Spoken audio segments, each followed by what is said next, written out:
بسم الله الرحمن الرحيم السلام عليكم ورحمة الله وبركاته كسر يوتيوب كعالم تكنولوجي واللي غبرت علمي اي سي تي جا يا اكاونتينج وكوب حل لغة في الصومالي انا ابو 10 دلس عستيان ابو شافي احمد عالم هذا اللي خليكم هنسوي كورس كين كمبيوتر اكاونتين اي نسوي 10 كي هore iyo xiisadii hore waxaan soo qaadanay trans equationski ayaynu marba mid iska qarinay excess-na waa nagi dirnay haddii la dhigo hal su'aal oo waxaan dirnay la isku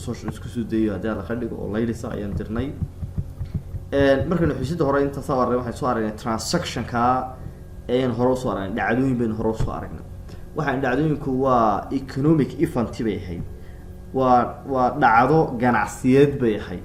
taasoo meherada saameyn la leh dhowr qodob baynu ka soo aragnay iyo dhowr qaab baynu soo dul istaagnay waxaan sheegan loo yaqaano transaction-ku afarta waa inuu koobsadaa transaction waxaa loo yaqaana shayga afarta koobsadaa waa inuu shay markuu business-ka la taxalluqaa waa in lacag lagu sheegi karaa waa inuu ugu yaraan laba meel saameeyaa waa in source of document la helaa oo kan wuxuu be supported by a source of document transaction la diiwaan gelin waa in la helaa source in laga diiwaan gelin tusaale kale haddii iib dhacayo kale juwankii saleska waa in la helaa haddii deymi dhacdo kale juwankii invoice-ka waa in la helaa marka juwanada iyo waxyaabahaasa loo yaqaanaa source waa waxyaabaha inoo suuro gelinaya maxay in transaction-kii iyo dhacdadii aynu diiwaan gelino marka way intaa markaan isla aragnay xiisadeeni dhaweyd ee sagaalaad waxaan soo qaaday 10kii sagaalaad example-kaasaan soo qaadanay access-na waan dirnay waxay maanta qaadan doonaa insha Allah transaction-kii ayaa inoo bilaabi doona halka laga bilaabo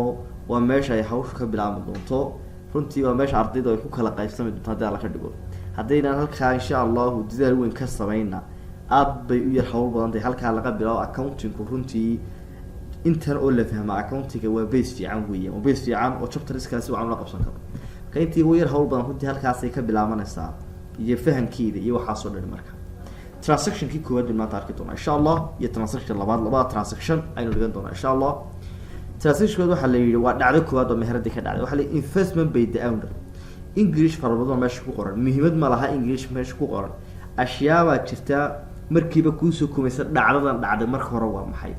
marka hore dhacdadan waa maalgelin baa hantiilihii baa shirkadii maalgashay intaas dhacday investment by the owner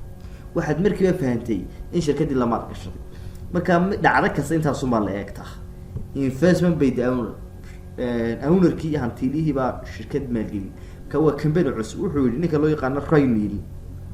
وقف كشخص قال لو يقانه وحول قانصة إنه مهارات كمبيوتر بروجرام سيرفيس أوفرو كمبين قبل يا مرشد كت قبل إذا بروجرام سيرفيس أو صارنا كلا سمعنا إن ويندوز خوف كي كبد إيشان إن وبريستمد وشبان لينكسكا أما يونيكسكا أما ماك أو إسكا أي كاتالينا يوم خوف كوا وشبان مركها كبروجرام سيرفيس في قبل تامرك موبيلو كلا وشبان وحياة بدن بقى تامرك سيرفيس بروجرام بقى waxa kaloo jira qof quruudii markuu dee furanayo meherad wuxuu khibrad u leeyahay uu furtaa wuxuu khibrad u leeyahay sax in wax laga qofkan oo kale riinii loo kale inuu khibrad u leeyahay computer iyo waxyaabaha laakiin adag tahay qof runtii aan computer waxba ka garanay inuu yahay computer program service ma furanay aad bay adag tahay oo ma fahmayo wixii ka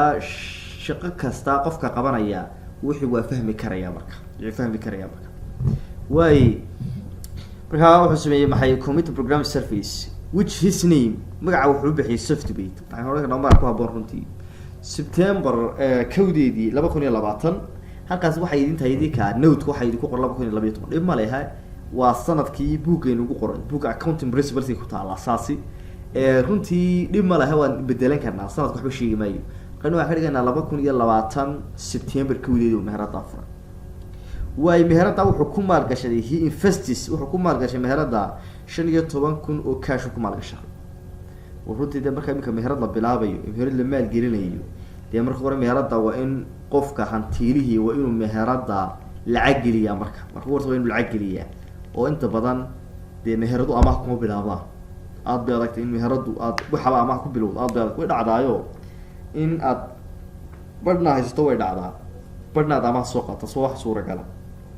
laakiin 100% waa soo qaadanayna amaah meherad ma furanaya aad bay adagtay meheradaas inay kacaysay markiiba u eegtay marka markaa imika wuxuu sameeyay shakhsigaasi wuxuu sameeyay 15,000 oo cash meherada ku maalgeliyay way fahanka intaas baa ugu muhiimsan transaction wuxuu sheegay say uga shaqeyn lahayd wuxuu kuu sheegayaa shayga kordhaya ayuu inoo sheegayaa asamtiga kordhaya undistributing labadu waa kordhayaan marka oo koror baa dhacaya wuu inoo sheegaya intaan isla fahanno maalgelin baa dhacday $15,000 waa intaa meherad baa la furay maalgelin cash baa la siiyay cash waa account magacii waa account qaaliya waa account transaction badan ka sameyn doono waa account meherada ugu muhiimsan ayuu kamid yahay marka ka iminka waxaa dhacday cash marka lagu maalgeliyay waxayna transaction horta meherada ma la taxalluqa ha transaction meherada la cilaaqo la leeyahay oo meherad baa la furay lacag ma lagu sheegi karaa ha lacag baa lagu sheegi karaa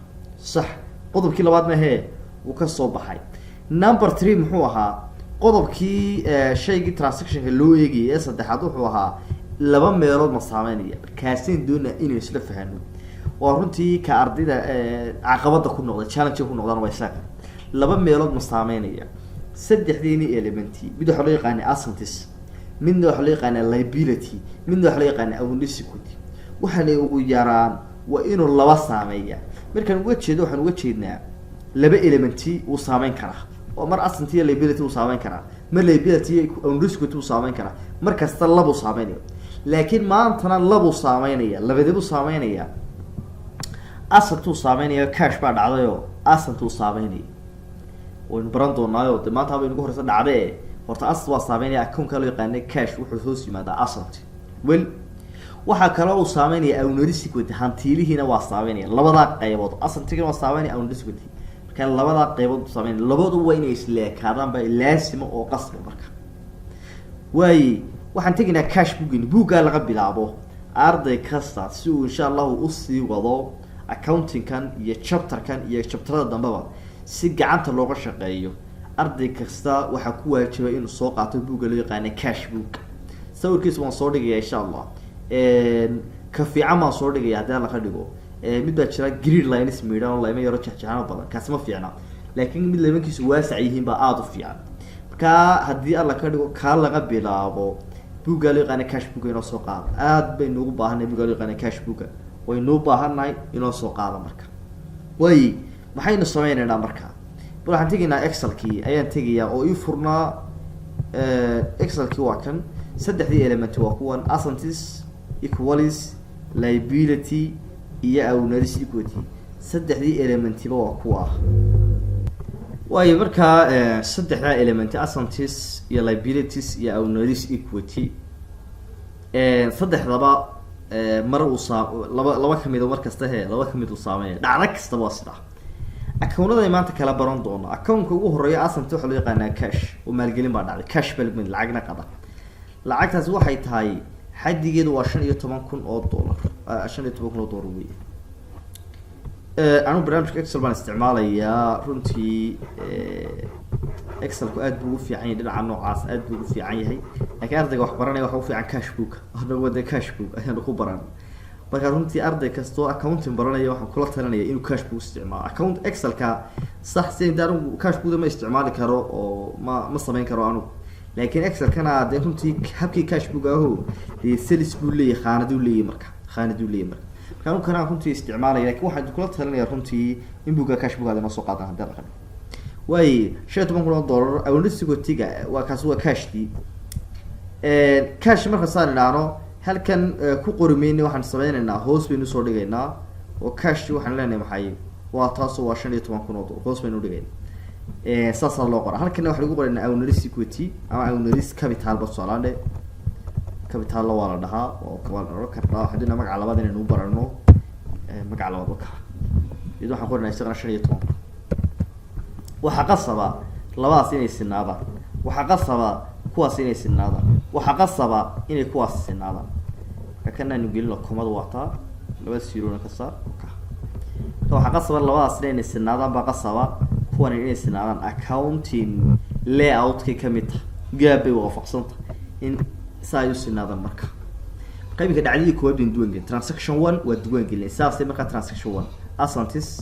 كاش بي ساميسي كاش بي خاص كورينا مركا تنا واحد او ريس كابيتال اذا شريتو من لباس ويسمي خلينا على السنان تنا اد بلو داليا لباس وين السنادان لبدا كلون السنادان لاينكا يكوش ku yaalo waa inuu sinaada marka understand inta isla faanaan maranaya taas waa dhacdadii koobaad bal dhacdada labaad aan isla fahan waxa lagu yiri transaction 2 inta iyadana waxba ka hadlaysa concept soo aan ku fahmayno waa purchase equipment waxaynu soo iibinay qalab purchase waxa loo yaqaan ereyga purchase inagu hadii aynu meherad ahaan meherad markaynu haysano maadaama waxaan meherad aynu ka sheekeynayno marna inaga wax soo iibsano meheradiya marna inaga wax iibina waa labada hadaba ereyga purchase meel ku qoro waa marka inagu aynu wax soo iibsano purchase waa marka inagu aynu wax soo iibsano haddaan inagu wax iibino meheradii sales baynu oranayna laakiin marka inagu wax soo iibsano waxaynu ereygaas isticmaalnaa purchase ayaynu isticmaalnaa purchase marka waxaynu soo iibsanay equipment qalabka laba qaybood ku iibsan karnaa oo alaab baynu soo iibsanay waa qalab waa equipment laba qaab baynu soo iibsan karnaa inaan din ku soo iibsano inaan lacag ku soo iibsano laakiin hadda maxaynu ku soo iibsanay for cash naqd ku soo iibsanay marka waa qalab aynu soo iibsanay oo naqd ku soo iibsanay marka shirkadii waxay software waxay soo iibsatay computer equipment qalab computer bay soo iibsatay oo $7,000 cash laga siiyay marka inta aynu fahmayno qoro waa intaas wax kale ma baahin waxan kale waxay noo sheegeen sidii looga shaqeyn lahaa waxa yaraanaya waxa badanaya muhiimad intan kala ma laha halka uu saameynayo laakiin inta muhiimad waa waxaan soo iibsanay qalab oo naqd ku iibsanay qalabka lacagta qalabkaas waa equipment waa qalab $7,000 waa soo siisa sax inta aynaan tagin xaqii equipment xaqeen ku qoraynay equation-ka inuu yaaleen oo transactions aynu ku duwan gelinayna inta aynaan ka u gelin bal waxaan doonaa in aanu isla aragno oo isla fahano halkii bal waxaan isla fahano assets iyo liability iyo aanu isku halkee saameynaya ayaan isla fahano runtii horta waxaan isla waa qalab hadad maqasho maadaama uu qalab yahay oo shirkadu ay leedahay waa assets صح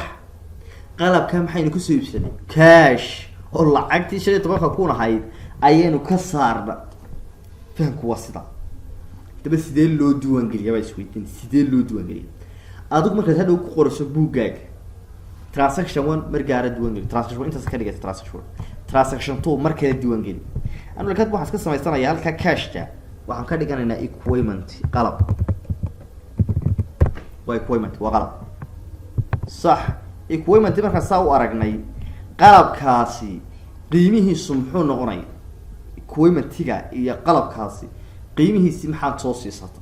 waxaan soo siinay qalabka ee halka lagu qormayo sharcigan waafaqsanayn halka lagu ma qoro hoos baad uga soo degaysaa waa transaction-kii hore ma waafaq transaction-kii hore link-kiisa ku qormayno waan ka hoos degaynaa si loo garto in transaction-kii labaad yahay si loo fahmo marka 7000 baa $7,000 صح inta hay la gari waxaan ka dhiganayaa halka ay waxaan ka dhiganayaa faasila aan leeyahay sabab badi $7,000 $7,000 sax waa equipment waa qalabkii halkee kale oo u saameynaya isweydiin eeg waa qalabkii oo halkaas ku qor ka sharciga sheegaya in aan labadan la isla siibin dhacdadii kooda tan tahay dhacdada labada halkaas lagu qoray si loo kala garto dhacdooyin mid kasta oo aan sameynayno waa kala hoosaysiinaa tii hore waa laga hoosaysiinaya marka equipment $7,000 sax waxa kale oo sameeyay cash lacag laga saar waxaan leenahay iyadana waa $7,000 oo cash maadaama ka saarnay $7,000 sax hadaba labadan waa la kala goynayaayo cash bin lacag ka saarnay waxaan leenahay labadan kala goo waxaan leenahay kan oo laga jaray kan baan leenahay labaasan kala gooy $15,000 oo laga jaray $7,000 waa $8,000 baa soo haray kana marka isla sin shardi waa isla sin soo jiid ka afwan $7,000 madiba loo qorayaa ka halkana 15 kun ku soo qor marka